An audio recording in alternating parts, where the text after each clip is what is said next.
The inimitable nature of the Qur'an continues to be the most compelling proof that Muhammad sallallahu alayhi wasallam must have been, in fact, without doubt, the final prophet of God. He sallallahu alayhi wasallam once said that there was never a prophet except that God granted him certain signs which caused the people to believe in him. And what I was uniquely given was this revelation that was inspired to me, and as a result, I am hopeful of having the most followers among all the prophets on the day of resurrection. It makes sense that a permanent miracle, like the Qur'an, which can be experienced by everyone firsthand, can outperform a transient, temporary miracle that was experienced by a limited group of people at some point in history. What is unexpected, though, is how any work of literature, even the Qur'an, could ever qualify as otherworldly in its origins. You see, the Qur'an presents itself as the literal word of God, and challenges the world that nothing like it can ever be produced. This inimitability is multidimensional, and these next few episodes will offer just an overview or a taste of some of these dimensions.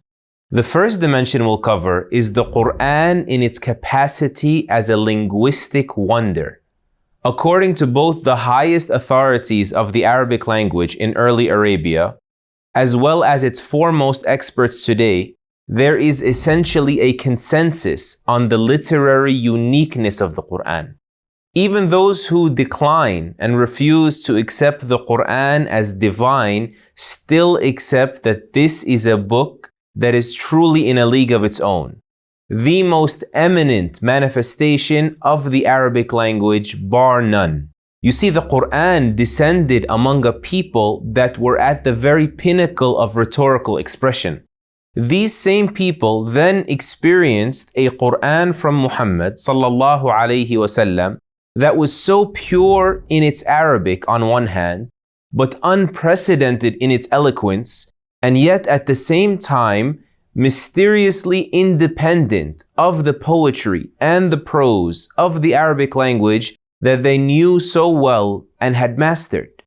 Dr. Bassam Sayeh explains very succinctly, the miraculousness of the Qur'an lies in this very paradox. It being truly Arabic, but at the same time, a new language somehow. This may appear to be illogical, he says, but a miracle, by definition, is that which surpasses logic. You see, a miracle that rests on logic, he says, ceases to be a miracle. The pagan Arabs just couldn't explain how they collectively failed at producing a single chapter of the Qur'an. This was the challenge, with merely similar features to the Qur'an, according to their own biased judges, when they were the masters of the Arabic language, and when Muhammad had brought over 6,000 verses of this Qur'an. And then the killer blow in this standoff, which left absolutely no room for further doubt, was the fact that this man Muhammad sallallahu alayhi wasallam was illiterate, unlettered to begin with. It was an utter enigma for them. And this is what caused them to settle in the end on the accusation of Muhammad being a magician, not realizing in the process that this very accusation entails them conceding to the fact that there is something supernatural about this book. I can totally understand how it could be really difficult for anyone to grasp in our day and age how any work of literature could ever be miraculous. And that's why it's useful to consider the reaction of the Qur'an's first audience. Instead of just outperforming the unlettered man in what was their strongest suit, thereby ending his call and his religion in its infancy by meeting the challenge, instead they did something very different. They spent fortunes trying to smear his name and prevent a single verse from reaching the ears or the hearts of anyone who was visiting their hometown Mecca. They disavowed their codes of chivalry and tribal honor, which were massive undertakings for early Arabs. They starved his followers, murdered and tortured his supporters, many of which were their own family members, and they ultimately waged war after war against their fellow clansmen.